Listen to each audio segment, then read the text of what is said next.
Assalamualaikum students, in this video we will talk about the case of retirement along with the revaluation of assets. Whenever a partner is retiring from the firm, the assets of the firm are to be revalued. We will record revaluation before recording his retirement. तो सबसे पहला काम हम revaluation of assets करेंगे. जो gain या loss revaluation पे होगा वो सब partners में distribute होगा. उसके बाद हम retiring partner का retirement record करेंगे. This is a question. Farhan, Khan and Hassan were partners sharing profit and losses in the ratio of their capitals. This is their balance sheet in front of us on December 31, 2019. All assets are given. The total of assets is this. Accounts payable and the partners' capitals are given. This is total equities. Hassan retires on the above date and is paid amount equal to the book value after making the following adjustments. Available cash is paid to him and he is issued a note payable for the balance. This is the available cash. This is Hassan's capital. Let's see how his capital will change. Allowance for bad debt is to be maintained at 10% of the account receivable. It means हमें account receivable का revaluation करना है.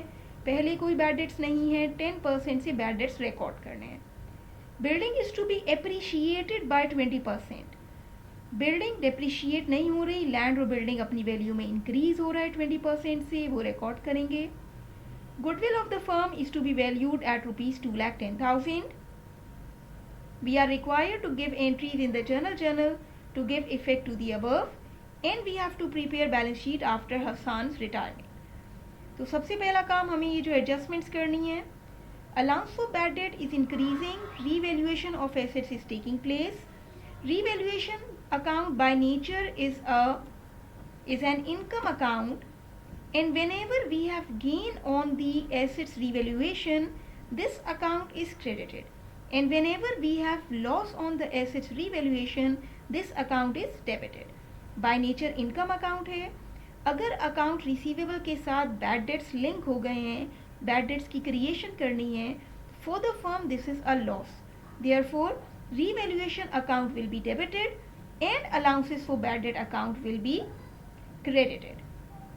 So if we look at the question slide, we had seen that bad debts are to be maintained at 10% of account receivable.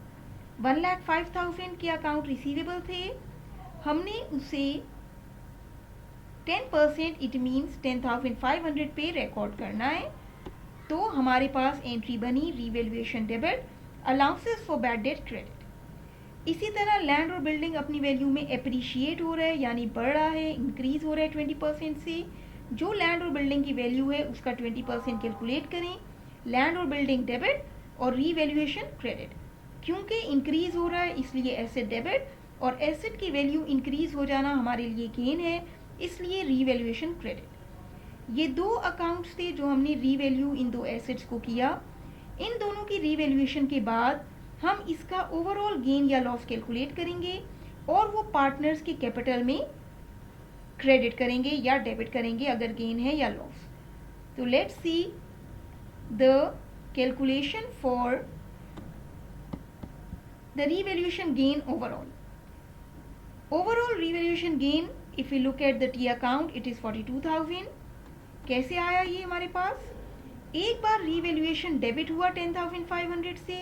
अगर हम इसका account अपने mind में imagine करें, रीवैल्यूएशन के अकाउंट में 10,500 डेबिट में पड़े हैं, रीवैल्यूएशन के अकाउंट में 52,500 क्रेडिट में पड़े हैं. उसका बैलेंस निकालें तो 42,500 इसका क्रेडिट साइड पे बैलेंस बनेगा. क्रेडिट साइड ग्रेटर है तो इट मीन्स कि ये हमारा गेन है. इसी 42,500 को हम डिस्ट्रीब्यूट कर रहे हैं पार्टनर्स में in their capital ratios. Question में लिखा है कि जो भी रिवैल्यूएशन गेन है वो पार्टनर्स अपने कैपिटल रेशियोज में डिस्ट्रीब्यूट करेंगे. These are the capital balances. Ratio calculate करें इसका. 235 रेशियो हो गया. सम ऑफ रेशियोज हमारे सामने आ गए. 42,000 का हमने डिस्ट्रीब्यूशन किया, तीनों पार्टनर्स को उनका शेयर दिया. तो ये वो अमाउंट्स हैं जो उनके कैपिटल में क्रेडिट होनी चाहिए. क्योंकि रीवैल्यूएशन गेन उन्हें मिल रहा है तो पार्टनर्स के कैपिटल अकाउंट इंक्रीज होंगे. इट मीन्स पार्टनर्स की कैपिटल क्रेडिट और रीवैल्यूएशन गेन या रीवैल्यूएशन अकाउंट हमारा डेबिट। रीवैल्यूएशन का एक टेम्परेरी अकाउंट जो हमने क्रिएट किया था वो यहाँ हमारा ख़त्म हो गया। क्वेश्चन में लिखा था दो एसेट्स की रीवैल्यूएशन के बाद हमें गुडविल को भी एडजस्ट करना है। गुडविल ऑफ द फर्म 2,10,000 है, ये भी हमें पार्टनर्स में डिस्ट्रीब्यूट करनी होगी इससे पहले कि हम रिटायरिंग पार्टनर का रिटायरमेंट रिकॉर्ड करें। तो इन्हीं रेशियोज़ में जो गिवन है कैपिटल रेशियोज़, उसमें हम इनकी गुडविल को डिस्ट्रीब्यूट करते हैं। 2,10,000 गुडविल है, ये शेयरिंग रेशियोज़ हैं। सम ऑफ रेशियोज़ आ गया, हमने तीनों पार्टनर को उनका शेयर गुडविल में दे दिया। अब रिटायरिंग पार्टनर के जाने से पहले उसको दो चीज़ों में शेयर मिला है, एक तो रीवैल्यूएशन गेन का शेयर मिला है और एक इसे गुडविल का शेयर मिला है, और दूसरे पार्टनर जो कंटिन्यू करेंगे उन्हें भी इनमें शेयर मिला है। तो ये हमारे लिए ज़रूरी है कि हम पार्टनर्स के अपडेटेड कैपिटल्स निकालें। रिटायरिंग पार्टनर का अपडेटेड कैपिटल हमें इसलिए चाहिए कि हमने उसको उतनी अमाउंट के अकॉर्डिंग पेमेंट करनी है, और एग्जिस्टिंग पार्टनर्स या रिमेनिंग पार्टनर्स का कैपिटल बैलेंस हमें इसलिए चाहिए कि हमें बैलेंस शीट आफ्टर रिटायरमेंट बनानी है और उसमें अपडेटेड बैलेंसेस लिखने हैं। तो देखते हैं इनके अपडेटेड बैलेंसेस कैसे आएंगे। ये इनके ओपनिंग बैलेंसेस थे, हमने इनका रिवैल्यूएशन गेन इनमें प्लस किया और हमने गुडविल का शेयर भी इनमें प्लस किया। तो अपडेटेड बैलेंसेस कैपिटल के आ गए, या हम कहें कि इनके एंडिंग बैलेंसेस हमारे सामने आ गए। चैनल पे नए हैं तो सब्सक्राइब करें। अगर हम इसको अपडेटेड कैलकुलेशन इस तरह ना करें और तो हम उसको टी अकाउंट के थ्रू भी कर सकते हैं। तीनों पार्टनर्स का कैपिटल अकाउंट बना लें। रफ वर्क अपने लिए हम कर रहे हैं। ओपनिंग बैलेंस है, रिवैल्यूएशन का गेन मिला, गुडविल भी का भी शेयर मिला तो क्लोजिंग बैलेंस आ गया। इसी तरह खान का भी आ गया, और इसी तरह हसन का क्लोजिंग कैपिटल 1,20,400 है, जो हमें रिटायरमेंट के वक्त इसे इतनी अमाउंट पे करनी है। Now if we look at the entries, पहले हमने दो एसेट्स रीवैल्यू किए, इसका ओवरऑल गेन या लॉस जो आया, गेन आया, हमने डिस्ट्रीब्यूट किया। गुडविल हमने डिस्ट्रीब्यूट की।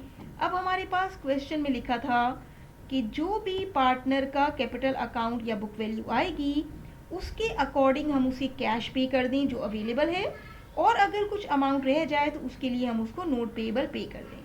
हमने देखा कि हसन का एंडिंग बैलेंस या ending capital at the time of retirement 1,20,400 है, और हमने देखा कि अकॉर्डिंग टू क्वेश्चन जो अवेलेबल कैश है वो 70,000 है। तो 70,000 उसको पे करने के बाद जो अमाउंट रह जाएगी वो हम नोट पेएबल की सूरत में एक लाइबिलिटी फर्म पे क्रिएट करेंगे। तो कैपिटल हसन 120,400 से डेबिट, कैश पे हुआ क्रेडिट, और नोट पेएबल भी credit. So this is how his retirement will be recorded by us after revaluation of assets and distribution of goodwill. ये सब करने के बाद आखिरी रिक्वायरमेंट है, फर्म की बैलेंस शीट बनानी है आफ्टर रिटायरमेंट। जो एसेट्स रीवैल्यू हुए हैं वो अपनी नई अमाउंट्स पर आएंगे। जो पार्टनर चला गया उसका कैपिटल नहीं आएगा क्योंकि वो रिटायर हो गया। इन दोनों पार्टनर्स का भी अपडेटेड कैपिटल आएगा। जितना अवेलेबल कैश था वो हमने रिटायरिंग पार्टनर हसन को पे कर दिया तो वो नहीं आएगा। नोट पेएबल एक नई लायबिलिटी क्रिएट हो गई, वो हम यहाँ मेंशन करेंगे। गुडविल फर्म की रिकॉर्ड हो गई, वो इंटेंजिबल एसेट के तौर पर आएगी। And this is how our total of assets, liabilities and owners equity will be equalised, and that is the end of our question. Like the video, share the video, subscribe the channel for more important videos.